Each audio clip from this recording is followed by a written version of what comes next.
I'm gonna miss 1 second. Alrighty. Looking at you all, looking extremely amazing. Oh, you got it. Yes. Yeah, I've got to produce a radio show over here today. I know. He There wears it all is. the hats. Perfect. Yeah. And then. Since I know when I'm on the radio, I can't have a pen that has a little clicker. I love Oh, it. because you like to do the clicky clicky? Mm-hmm. Is that a stretch Okay, for let me me? know when you're I'm not ready. sure, but We I'm can- figuring. We could ready. get you one of those. Are you guys little ready? fidget things. I'm Ready? ready. If you're ready. Ready, ready? Maybe. Just We're ready. My cat loves it. Intro video. Okay.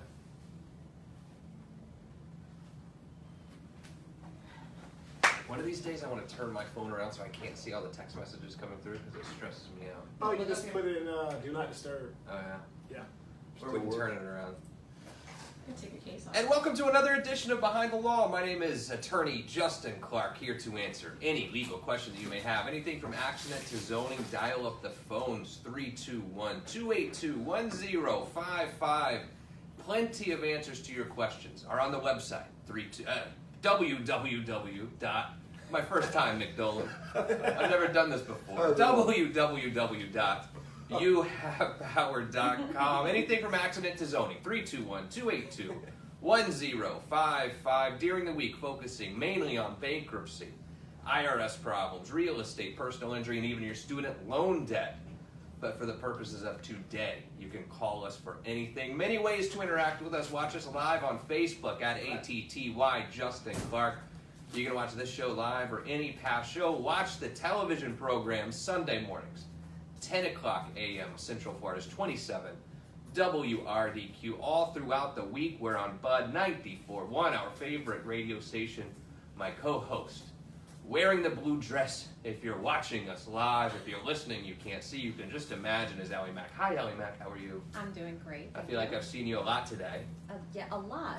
And this week, right?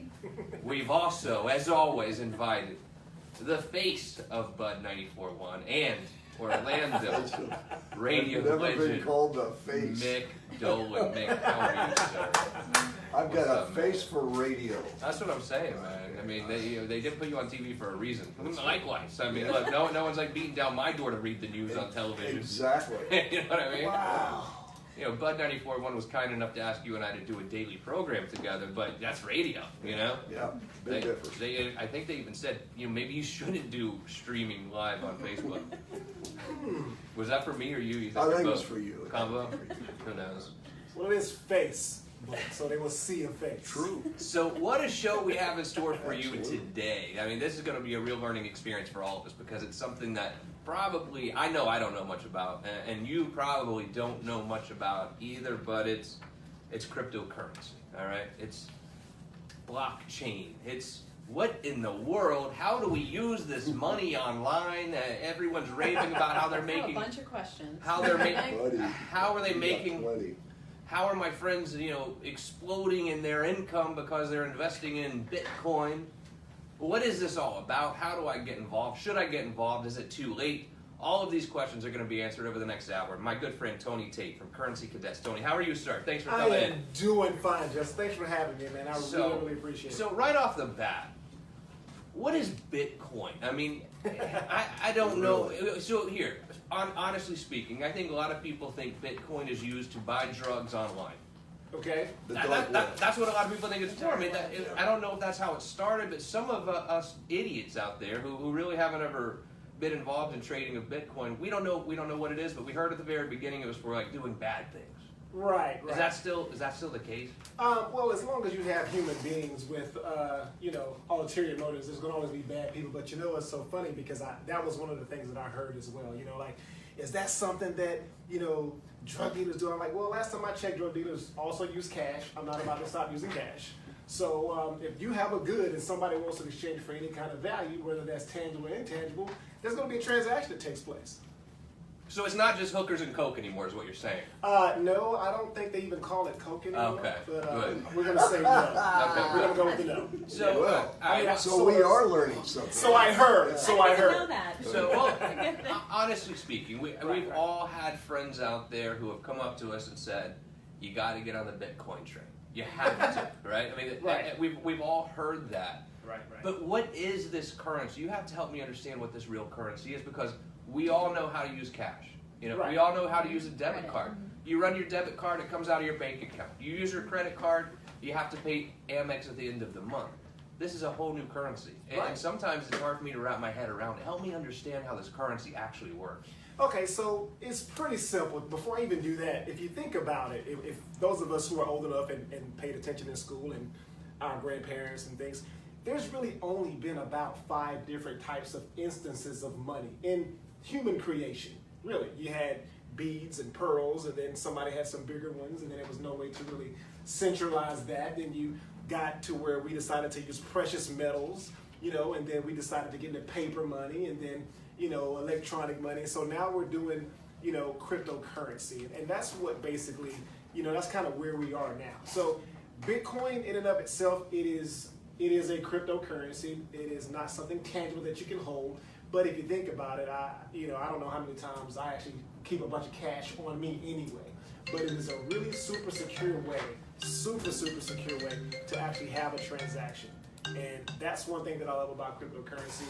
And the value is really in the technology behind it, which is blockchain. So blockchain gave birth to Bitcoin. You gotta help me understand, Mick. I mean, do you You're asking me. I mean, no, I'm just trying to see I'm if. not the guy that. No, I'm just trying to feel out how dumb I am. I was looking at you to see if you're like shaking your head, like, yeah, I get it, or not, because. No, I was actually Alright. just shaking my head. Okay, gotcha. So, Yeah. all right, we have Bitcoin. Bitcoin is the currency. Yes, Bitcoin is the currency. It is I call it the grandfather of them all. Kind of like the Rose Bowl was the grandfather of all the votes, because it's the biggest, the baddest. It holds its value. When everything else drops, it doesn't drop as much, and it pretty much has a market cap of over 50% of all the cryptocurrency that's out there. But then what is blockchain? Blockchain is quite simply, it's an electronic public ledger. You can't hide it. It's almost as if blockchain, it's like blocks of information, and I think we're there, and it's all chained together all the way back to its inception. So if you wanted to verify a transaction, which is why JP Morgan Chase, which is why Goldman Sachs, a lot of them are investing a ton of money right now into the blockchain, because they want that transparency, and it's just irrefutable, and you can't hack it. Where is the information, like the ledger? Right. Where do you find that? It's internet based, just like the internet. Nobody so there's owns a it. website or some kind of website you have to go to? There's actually a few websites that you can use to actually trace a transaction on the blockchain, but to do that, you need to have the address. Kind of like you'd have to have your account number. If you call the bank and they want to verify you, you have to give them your account number. Well, if you go to like a BlockCipher website and someone says, hey, I have X amount of dollars in Bitcoin, I want to pay you, but I don't want to use my checking account for whatever reasons. Because I tell you what, my most fun is when I deal with real estate and cryptocurrency. I've had a few speaking engagements just in the last month. But if I wanted to send you some money, there's this big old, and we're only talking about Bitcoin. There's a bunch of other cryptocurrency, but just to keep it simple.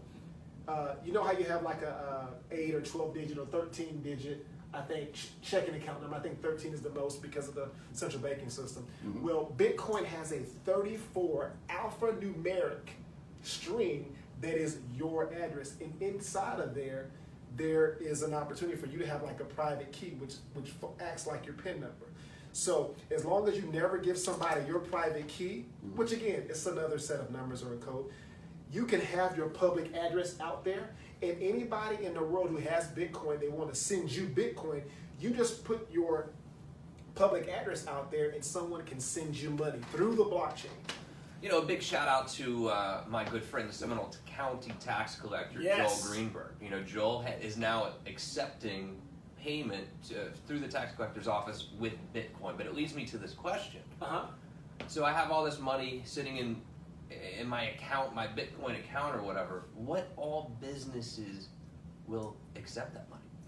Well, Interesting you say that. And this is very Googleable, by the way. And I don't know if Googleable is a word, but we're just going to say Googleable is a word today. I like it.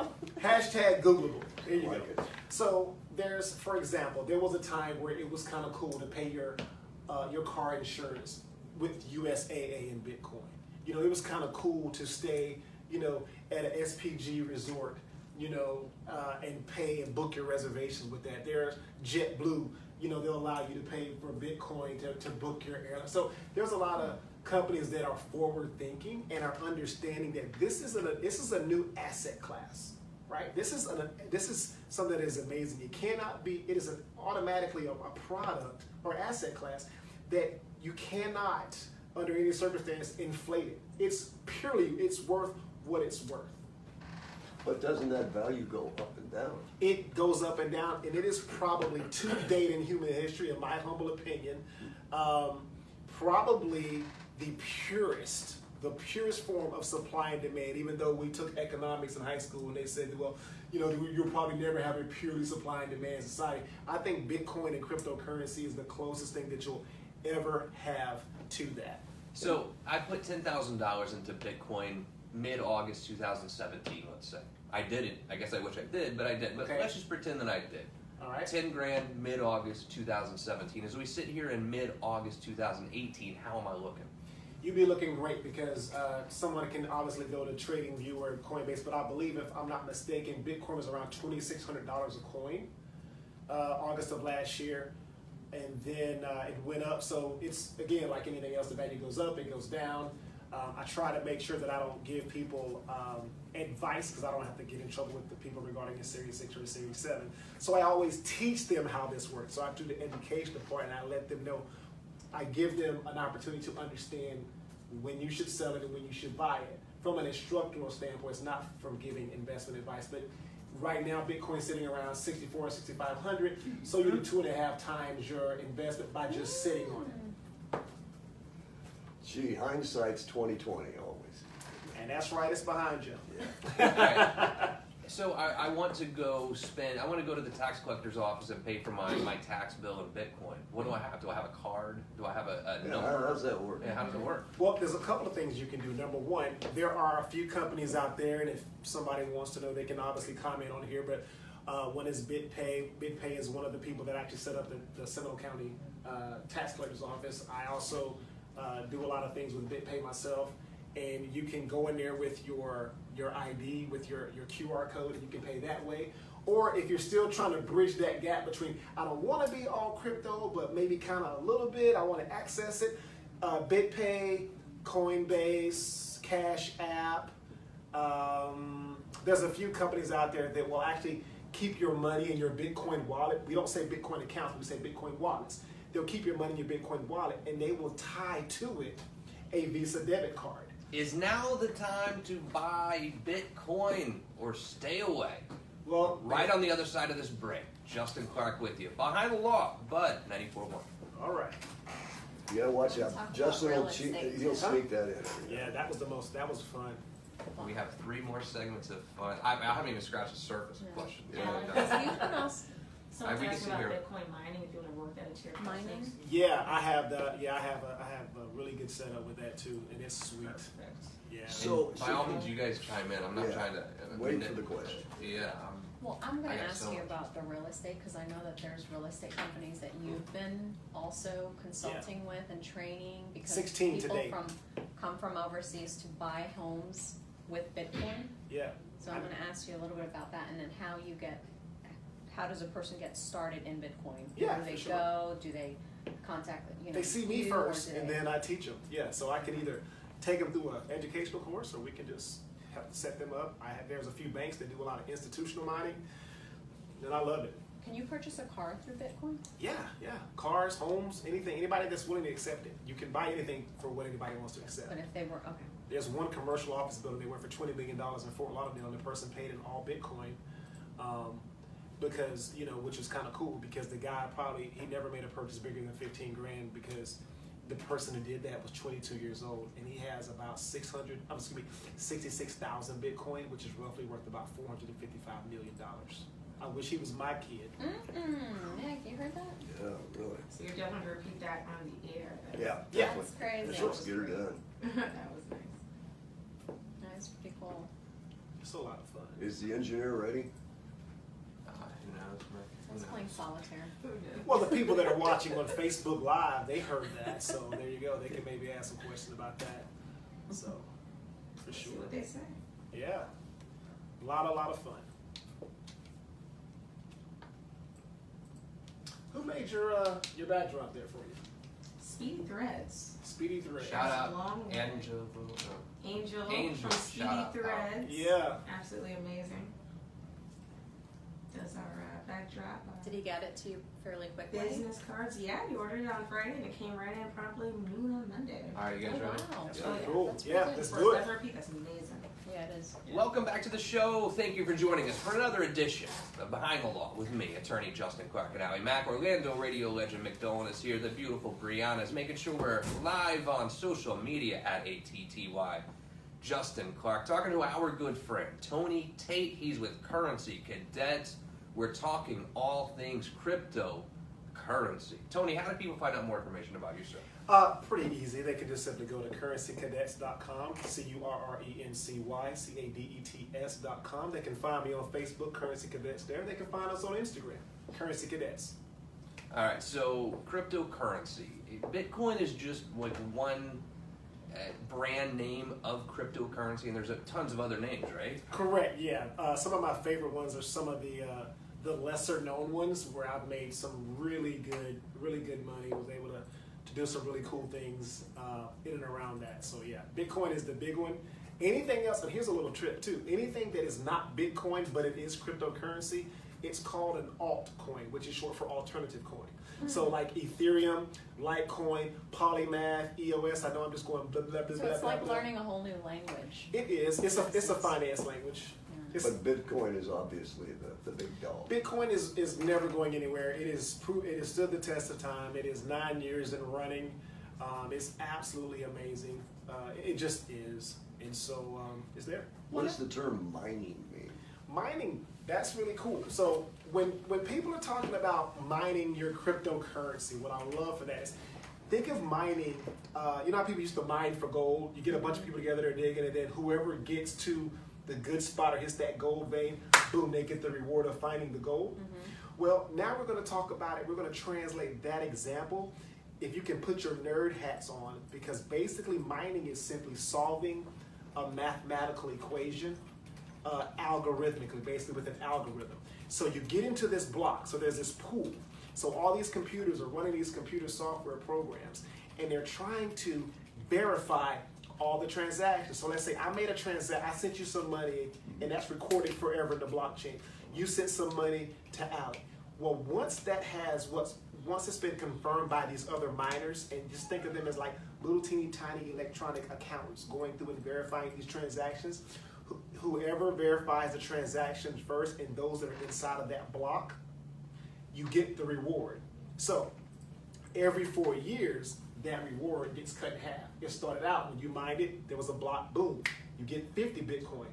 Then after 4 years, there's what's called a halvening, where the reward gets cut in half. Then it's 25. Just recently, we are in a place now where Bitcoin is 12 and a half Bitcoin per block when it's mined and everybody's there. Now, Bitcoin is not going. It's set up. There's only going to be a finite amount of Bitcoin ever, and it's just set up that way. And the 17 million of the 21 million has already been mined. So once we get to 21 million, what happens? Well, in the year 2140, I don't know.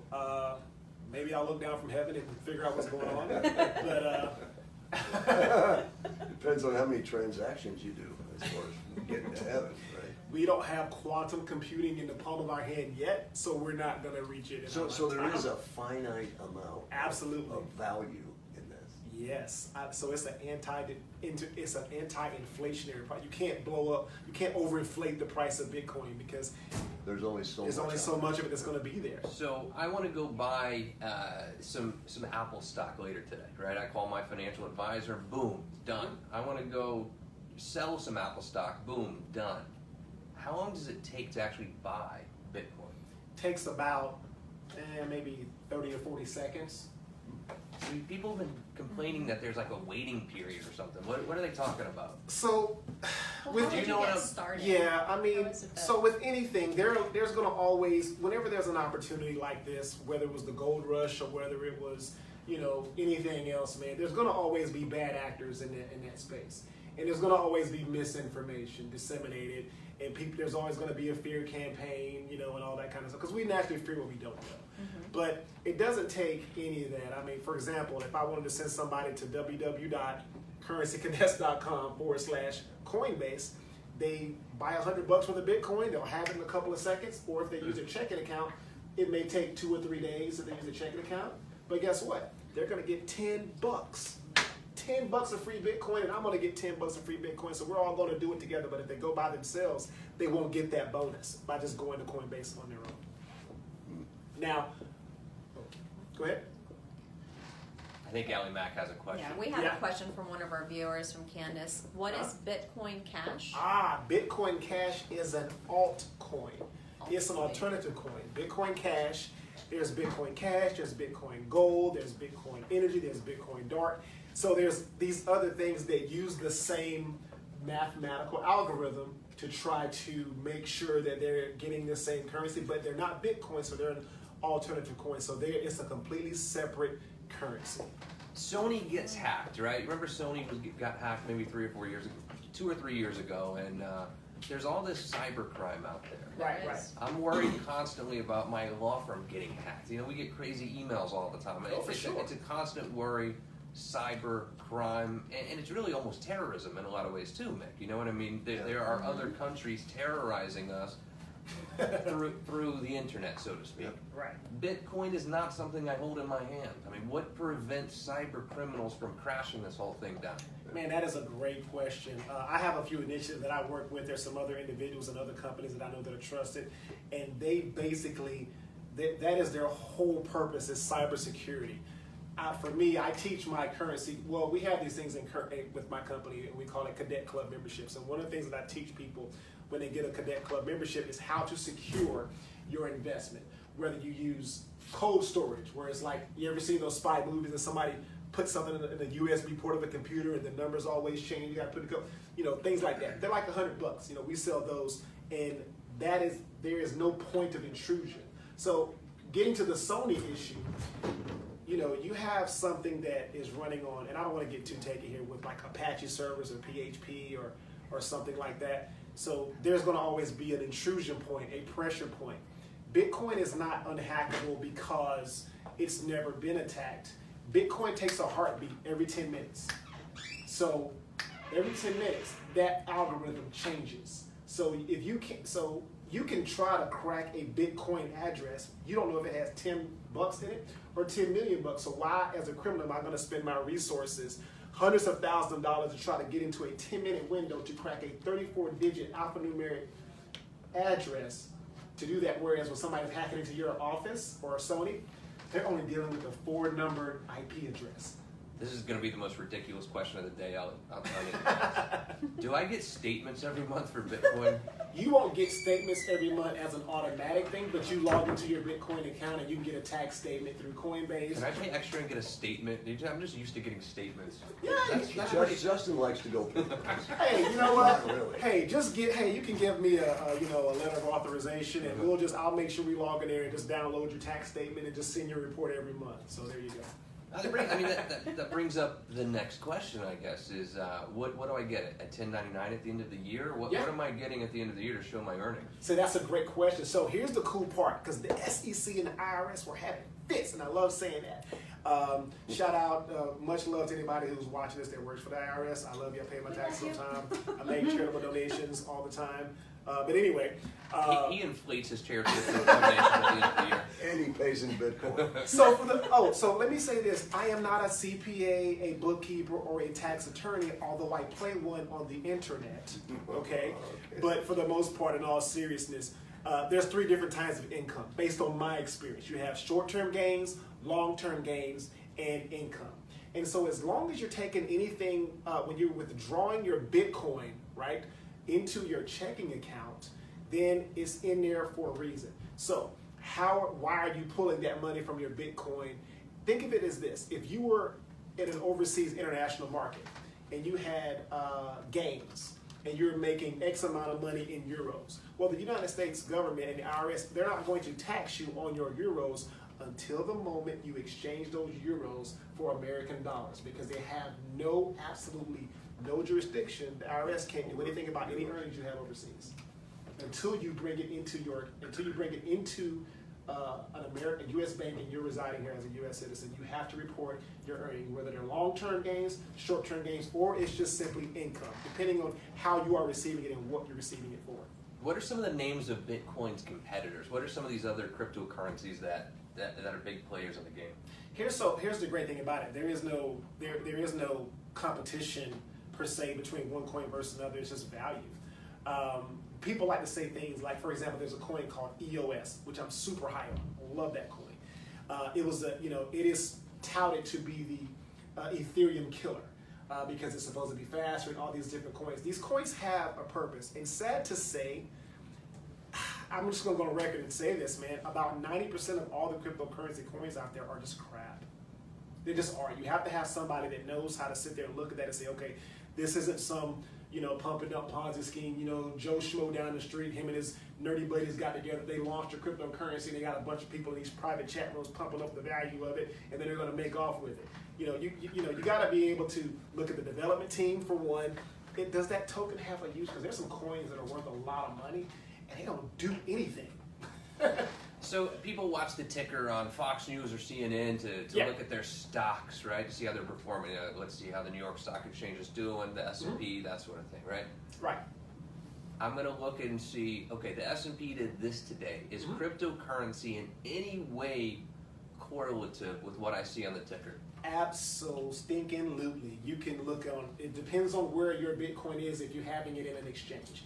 You will get whether, and I don't want to get into Forex or trading too much here, but there's a such thing as called stochastics and Fibonacci squares, and if you trade, you kind of know how to read charts, all that kind of stuff, blah, blah, blah.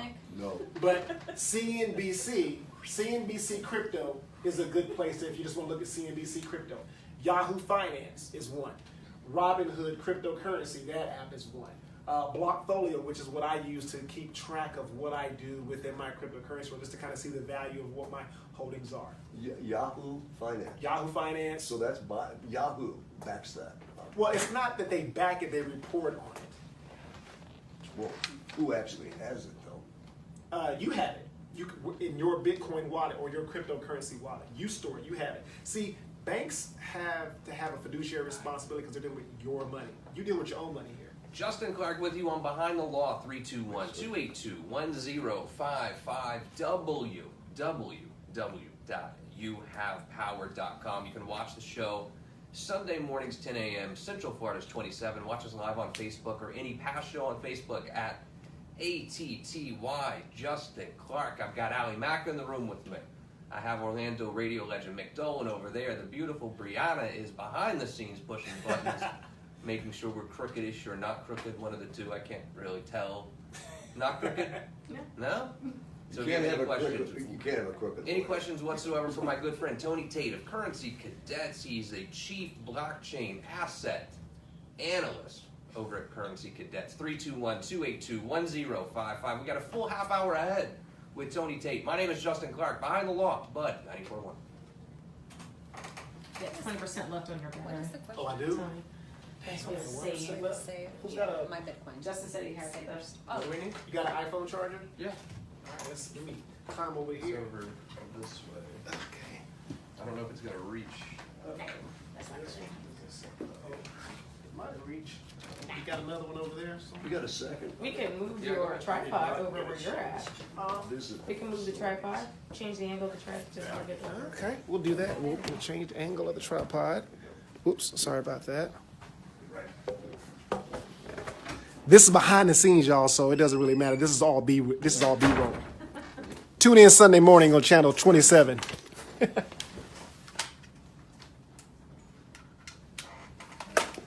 We're actually having Ray Bozzi on the show next week, and he does cybersecurity. Oh, really? Yeah. Zarega We'll ask him. company. I kind of liked how you set up that guest thing. I like the format of it. Oh, for the weekly count? Yes. Thank you. Be nice to drop it every Saturday so everyone knows what's coming up. Work that out. We're just waiting on McDowell, ladies and gentlemen. He's making a vodka drink. I'm just kidding. I'm not mad at him. I just Darn hope it. he shares. Yeah. Because sharing is caring. Yeah. Sharing is caring. Sharing is caring. Especially with vodka. He's really not. He's getting a bud. Plug. Nice. Nice cold Budweiser. For sure.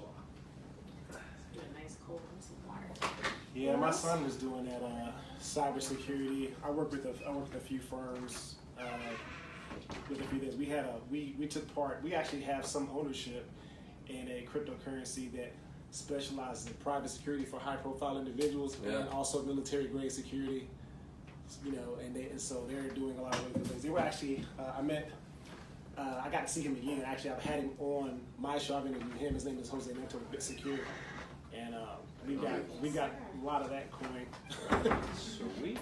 Oh yeah. All right, you ready? Anyone need a water? Let's get her done. All right. And welcome back to the program. My name is Justin Clark. Thank you for tuning in for another edition of Behind the Law with me and Allie Mack. 321-282-1055 www.youhavepower.com right here on our favorite radio station, Bud 94.1. I've got Tony Tate here. He's with Currency Cadets, Chief Blockchain Asset Analyst. Long, I don't know what that means. I mean, that should be the first question. Is what the hell does that even mean? Right? I mean, what do you think, Mick? Do you know what that means? I'm clueless. All right, but I know that Tony is a good sign language guy. we're talking about we're talking about cryptocurrency, you know, Bitcoin, blockchain, that sort of thing. I know you have a lot of questions. Feel free, watch the show on Facebook at ATTY Justin Clark. You can ask us questions directly. Marcus says, what is the best way to store/save my Bitcoin? That depends on what you want to do with it. So I'm just going to answer the question as he asked it. As far as the best way to store it is cold storage, offline storage, cold storage, hard wallets. Best way to store it. Save it. Obviously, the whole penny saved is a penny earned kind of a thing. So whether you use a web wallet like Coinbase, whether you use a desktop wallet like Exodus, or a cold storage wallet like it's a Ledger Nano and all that. It's about this size here of your keychain, and it plugs into the side and it secures all of your Bitcoin long term. So if you want to keep it and put it in storage, that's the best way to do it, to keep it super secure. If somebody stole that, Wouldn't matter. You have to have the pack.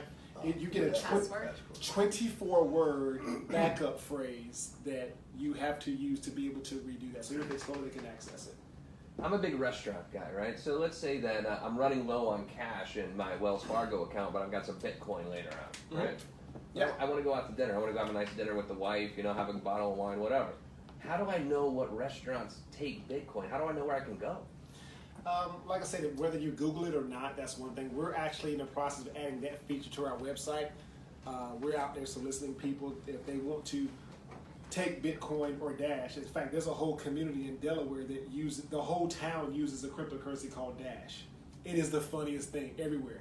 Bars, pubs, drivers, everywhere. Don't they use also have ATM kind of type machines? Yes, we you do that can as pull well. money out Yeah. of it as well. Yeah, That'll we work set fine. people up with Bitcoin. If people wants to have, if someone owns a convenience store, they want to get a Bitcoin ATM outside of their, their store, we can talk about that. Just because I have some criteria that I want to make sure that they have before I go and put a Bitcoin ATM somewhere. have you done that? Yeah, Where is one?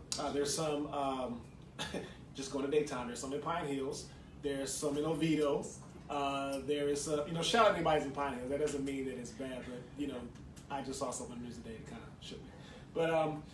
But you can actually go to a couple of different places and just kind of do it. Where is the nearest Bitcoin So ATM? it's local then? Yeah, they're local. Yeah, for sure. They're Not local. just- And also, I know that you have different services. I know that we're talking about Bitcoin, and I know that your services go a little bit more in depth. If somebody wants Yes. to join, you give them these monthly or yearly memberships where you're actually teaching them and guiding, coaching them. And I know you do a lot of business, coaching people not just in Florida, but in other states as well. Yeah, we actually have, there's myself and 5 other individuals, one in England, Shout out Jamie, one in Russia and also in Germany, one in South Korea as well.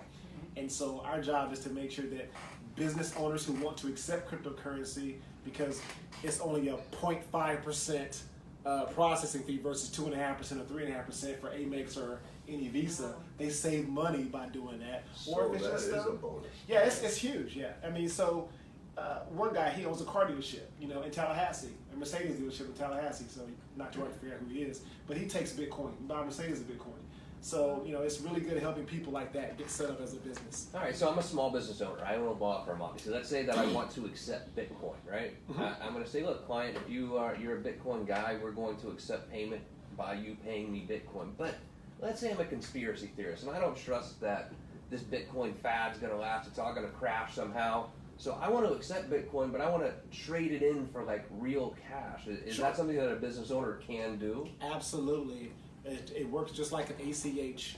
So you basically have your Bitcoin. You decide to sell your Bitcoin through your Coinbase or your Gemini or any other exchanges that we help you get set up with. The next day, that money's in your checking account. So most businesses take credit cards now. It's pretty simple. You call a credit card processing company or Square or whatever, and they come out, and you now all of a sudden you take credit cards. You attach it to your operating account for your business. Right? Easy Right. enough. Right. I want to start accepting Bitcoin. What do I need to do? First of all, we need to get you set up with the Bitcoin wallet. And then we need to get you set up to an exchange. Now, the exchange that you're set up with can have a Bitcoin wallet. We publish that address, or we actually just use the QR code. Somebody that has Bitcoin, they can scan that QR code with their phone, say how much they want to send you, and it's instantaneous.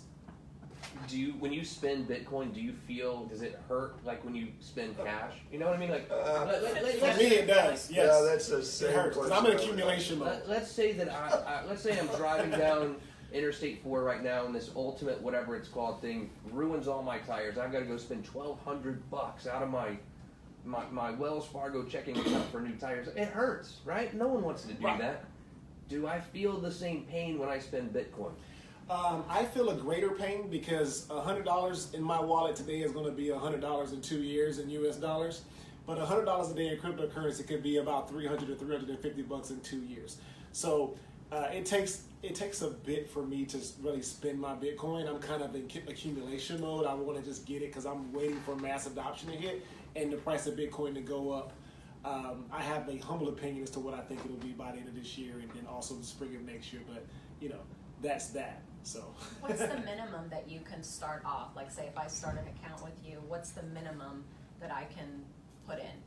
$10, Okay. $50, $100. So you start with $10 US. Yeah, scared money don't make money. I mean, that's just something that I learned a long time ago. So you just have to figure out what your appetite for investment is. He's good, folks. He's good. He's really You good. just have to find out what that is for you. But listen, don't invest in Bitcoin to the point where you're eating tuna out of pouches and beans out of a can.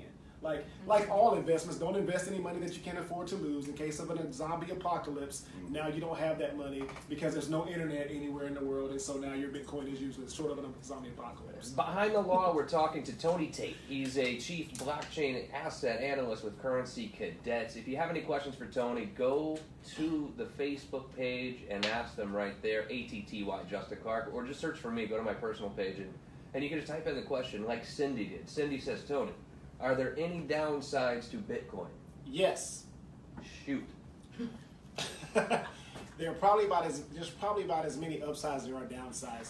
One, if you're not educated, because you know that it's saying where somebody can have just a little bit of enough knowledge to make them dangerous. I'm out. Sorry. That happens with cryptocurrency, Bitcoin, like it does in real estate, like it does in anywhere else that you're investing in. So you just have to know number one, where are you buying it? Are you getting it from a trusted source? Are you buying it from a website that got in trouble because all of a sudden they just there's reports about them in the community. The cryptocurrency community is very, very tight. We know if somebody closes down and tries to rename themselves something else, like you can't do that without anybody in our community really knowing about that. So we're really big about that. So some of the downsides are not having enough education, not having the right information, even if you do have some education, and not using a trusted source or a verifiable source, because there are a lot of mommy blogs out there masquerading as financial market, proprietors, and it's really just somebody who's got some really slick web skills fooling you. So I'm not asking you for advice. Okay. I'm not asking you for investment advice, but Okay. you are obviously an investor yourself when it comes to cryptocurrency, right? Yes, sir. As we sit here mid-August 2018, we're going to have you back on the show mid-August 2019. All right. What do you foresee happening with Bitcoin as far as value goes between now and then? Okay, so based on what I understand about Bitcoin, and again, make sure that you seek that of a financial advisor, but I firmly believe that Bitcoin is going to be well into the 5 digits. It's going to be way over $10,000 a coin. And where are we right now? Right now, last I checked, we're about 6,500, 7,000, 6,500, somewhere in there. All right, so I want to invest in Bitcoin. Do I just wire the money? How does it really work logistically? Logistically, if you were to go to one of those sites that I recommended, or if someone bought a membership from me and I was holding their hand, we're sharing a screen, I said, go here, click there, go here, click there. Then we would go to a few places. You would give your information. They would do what's called a KYC, which is Know Your Customer. They want to make sure that you're not part of a terrorist organization. Also, So they run a background check on they you? don't run a back. Well, yeah, they do. They do, in essence, run a background check on you. The global community does. It's an international standard. They make sure that you are not on a terrorist watch list, and they also do what's called an AML. Make sure they also say anti-money laundering type things to make sure that you are not someone that is a nefarious character like that. Justin asks, can Bitcoin be purchased in fractions? Yes. Here's the cool part, and this is why I always love crypto. If you want to go buy stock in Amazon, it's about $1,200 a share. Last I checked. You can't say, hey, I want to get about $585 worth of Amazon stock. Can't split it up. Can't split it up, right? Can't do that. You have to maybe, if you're lucky, find a leveraged brokerage that will let you get stock options where you don't own it, but you have the options of that stock that has a 1-to-10 or a 1-to-50 or a 1-to-100 ratio, right? So you would have to get that. But with Bitcoin, you don't need a middleman to buy Bitcoin. You don't need to go to a Bitcoin brokerage if there ever is one run. You don't need a Bitcoin trust. You don't need any of those things because you can buy a fractional amount of Bitcoin. Now, $100 might be 0.005268, because Bitcoin goes out 8 decimal points with a US dollar, and most only go out 2. My name is Justin Clark, and you're listening to Behind the Law on Bud 94.1. We have Ali Mack here. Orlando radio legend Mick Dolan joins us. We're talking to Tony Tate. He's a Bitcoin expert. At least you can ask me, a Bitcoin expert. But I remember MySpace. Oh, let's talk Could about that. Bitcoin become the next MySpace? Right on the other side of this break, Justin Clark, Bud 94.1. You gotta bring up MySpace. I know. Gee. MySpace. And on that note, can we also talk about the next one is Bitcoin a bubble? And the theory of if that bubble bursts. Don't want your answer now. Yeah, For the those are great questions. I love destroying those kind of questions. Definitely. Is Bitcoin a bubble? Yeah, I'll start down the list. I love destroying those kind of questions because people ask that. I think people, when they ask if something's a bubble, you gotta understand. They don't even know what a bubble is. Right. They're repeating something that they heard. That they Is it a heard. bubble? Right. Well, we don't want to have a real estate bubble. Yeah. So see, the thing about that, where there is something where first of all, bubbles happen when you have something that's centralized. There is, for example, there's never going to be, and I know this is probably elementary, but there's never going to be a St. Augustine grass bubble. Because there's St. Augustine grass everywhere. Somebody's gonna always want St. Augustine grass. They just are. And so because there isn't a place that you have to go to, you don't have to do all this other kind of stuff where you pay tax Thank you. and somebody else, you go and open up a St. Augustine grass account somewhere, because it's centralized. Bitcoin is decentralized. Bubbles come from places that are centralized. Can you just answer the question? Oh, All right. So yeah, there's 12 minutes ahead. Take Hey, two. thank you for watching, guys. If you have any questions, fire away. We're happy to answer them. Or Tony is, because I have no idea what the answer They is. are. They Let's are. ask them. Let's get it I going. simply God, don't care. calm down. I want to help everybody, man. I want to help everybody. Calm down. Welcome back to the program. One final segment. Thank you for spending some of your evening here with us on Behind the Law on Bud 94.1. We're talking to Tony Tate, Currency Cadets. How do people find more information about Currency Cadets and you, Tony? Well, they can just go to currencycadets.com or Currency Cadets on Facebook, Twitter, Google. We're pretty much everywhere. We are where they are. All right. So the question is, we've seen all of these. We've seen fads come and go. Right. MySpace is a great example of one of these technological fads that popped up and then it was just simply gone. Is there any chance that this could happen to Bitcoin? And this is different. People weren't investing their money necessarily in MySpace. We were investing our time in uploading pictures. Not me, by the way, Right. but it wasn't like we were investing in it. Oh, I had a MySpace. People are actually putting their hard-earned dollars into Bitcoin. Is this something that could just disappear?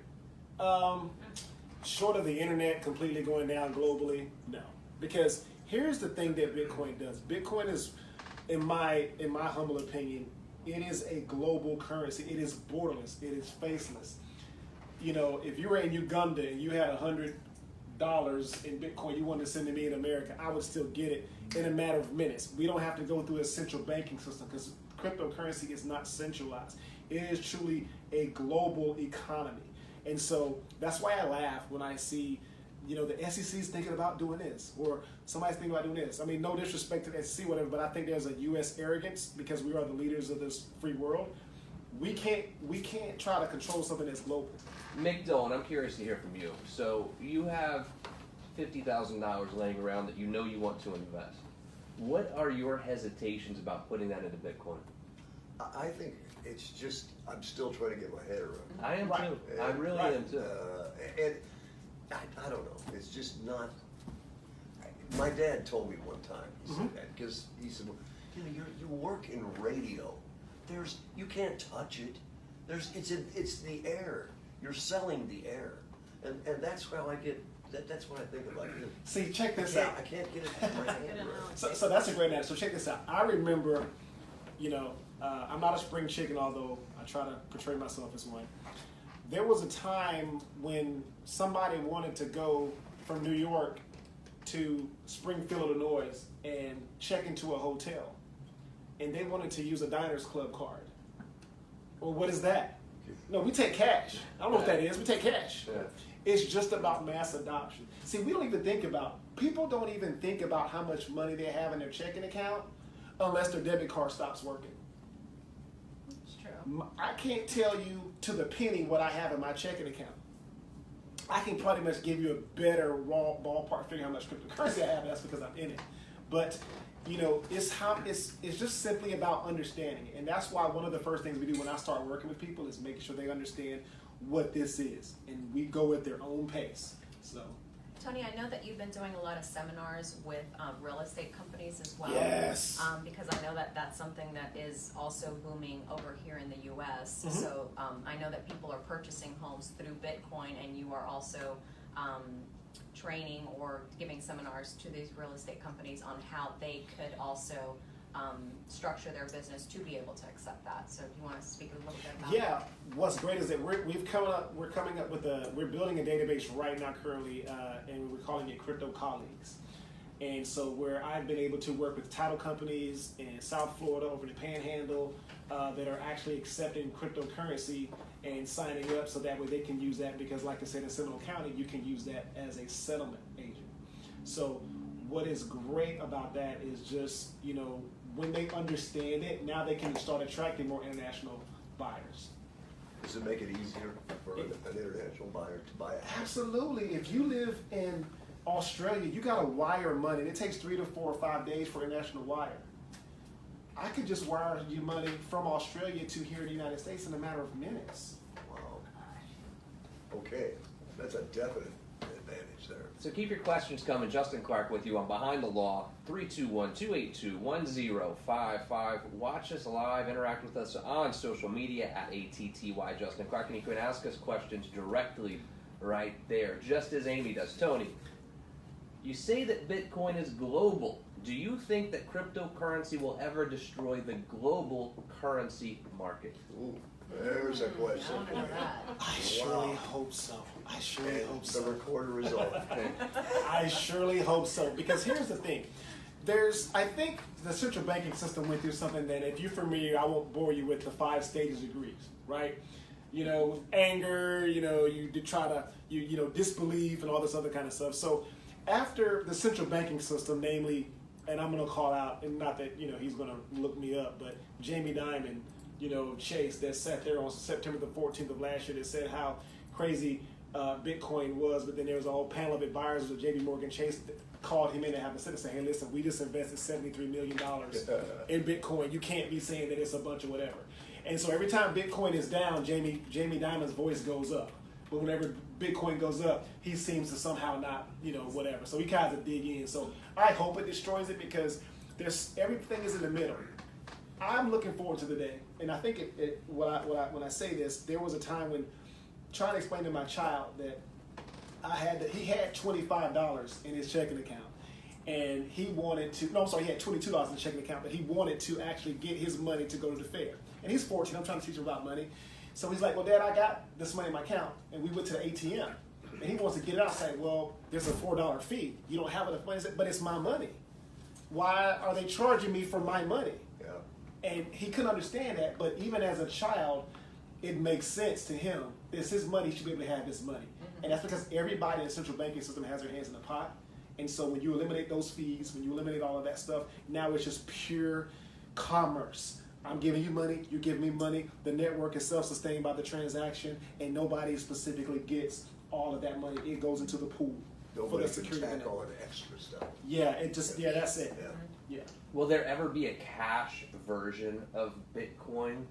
Meaning, let's say I want to go to a garage sale, and God forbid, I don't want to go. I'm just using an example. But, you know, at a garage sale, they're only going to probably take cash, I guess. Is there something like I can print off and use and do like a cash version of Bitcoin, or do you think that's ever in the future? That's kind of about 5 steps backwards, because then you got to look at, okay, where's the resource? How are you going to print it? How are you going to secure that? What is it? You know, how are you going to put things in place when somebody doesn't decide to counterfeit that? So it's, you know, this is, you know, for all intents and purposes, I mean, that's just kind of a few steps back. That'll never happen. What technology do I need then to accept Bitcoin? Do I just need like a cell phone? Do I need a computer? What do I need? You can generate a Bitcoin address with emojis and a piece of paper, because nobody can hack paper. One of my Bitcoin wallets is just simply paper. I have the private keys that I have to manually type out if I want to send it. You don't even need an internet access to complete a Bitcoin transaction. So how would you do it? Whenever it's there, I don't want to get too techy, because that's not usually how we do it, but to keep it simple, let's just say if you have a smartphone or a computer and internet access, that's all you really truly need. What happens if you have a lot of money in your account, $100,000 in your account, and say you pass away, Okay? and you have this specific code that you only know? How is it that, you know, of course it's going to be, you know, if you have a will, it's going to be, you know, given to Right. your next of kin and such, but how are they going to have access to that if it's only under your name, under your... Well, it's not under your name. It's only under your name if you're keeping it like in a web wallet. But if it's in a hardware wallet, it's not anybody's name. If you have that 12 or 24 seated phrase to unlock that particular address, Bitcoin's yours. Let's You got say it. that you don't have that. Let's say the guy dies suddenly and nobody can find the address, Yeah. the password. the password. Yeah, there was a lot of reports last year where people who threw away a computer went back and found it because it had Bitcoin on it. One guy, he got taken to the cleaners, and I don't want to say his name because he is here in Central Florida. I love the dude. We celebrated this particular result at Liam Fitzpatrick because he lost his shirt in a divorce. Lost his shirt. All he got to keep was his stupid computer that she hated because she said, now you and your computer can spend the rest of your life together. Well, he found a program where he actually backed it back up. There was a program, I can't think what it was, but it backed up the hard drive. And so when he got a new, when he did that, he actually re-imaged his computer, and he realized he had about 600 Bitcoin on it. Now he's living in Oviedo, very, very happy. So he made off all right. Yeah, he did, and he sold about half of it when Bitcoin got up to about $19,000 a coin. So in other words, if you lose your password and if you pass away, it just stays there? Yeah, I mean, you want to put things in place so that way it's not probated, and you want to do all these other kind of things to make sure that your family's taken care of. It's like setting up a will, right? Yeah, you need to do that anyway. So. Chase has a question for you. Tony, do you have to report Bitcoin to the IRS? I am no one's moral compass, but I am going to tell you the truth. That's what I always do when I'm working with someone. Right now, you're kind of in you're on your honor because there aren't things in place where they, just like they can audit and pull and freeze your checking account, they can't freeze they'll never be able to freeze your cryptocurrency.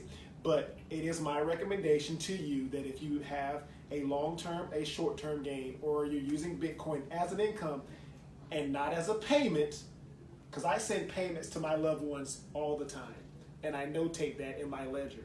As long as you're recording an income and you're living off of that, you should report any and all income to the IRS. Absolutely. Good answer, right? I mean, yeah, I definitely think so. But they're not going to find you if you don't. And because of the fluctuation, I mean, how do you really know how much you have at any given time? Yeah, just looking at the exchanges, little tickers like CNBC or whatever. That you'll always trust me. When you have Bitcoin, you all of a sudden become this amateur financial analyst. Like, okay, you're looking at charts, you're trying to figure this out. And it's like, how much money I make Because today? you got skin in the game. Yeah. I mean, The it's future of Bitcoin in 2 sentences. Absolutely it's an absolute necessity. What do you think, guys? Are you ready? You ready to invest? You ready to invest in First, Bitcoin? I have to get some money. Yeah. Well, if you are interested in finding out more about cryptocurrency, possibly investing some of your money into cryptocurrency, I would suggest you call Tony Tate, Currency Cadets. One more time, how do they reach out, Tony? They can find me at currencycadets.com or anywhere on social media. Or they can call us in our office at 321-348-7247. What a pleasure it was having you on the program today. You did an excellent job, outstanding interview. really And good. yeah, this is the kind of thing that we do on this program because people just don't know. People don't understand this about Bitcoin. So, keep tuning into this daily version of Behind the Law with Justin Clark and Allie Mack. Allie Mack, thank you for being here. Good to see you Justin. again today. Nice to see you too. Thanks For- for having me, guys. Thanks I for really coming in. enjoyed it. For Orlando radio legend Mick Dole and in the beautiful Brianna, my name is Justin Clark. And Mick, I don't know much, but I do know one little thing. What's that? I will see you right back here next Monday on Bud 94.1. Excellent. Cut. Good job. Great job. We've had some good guests. Yeah, man. Yeah, tell you. That was the Yeah. most questions we've ever gotten for sure. Well, It's only show Tony has to come back. 4, 3. That's Tony, you will come Yeah, back. Tony's coming back. For sure. Let me get the card. Oops, sorry, you got it. Yeah, man, I got a, there's a granny brigade. There's some older ladies that are about 12 of them together, and I kind of help them once in a while do a lot of, do a Well, few us things. folks, we need to really get the scoop. Yeah.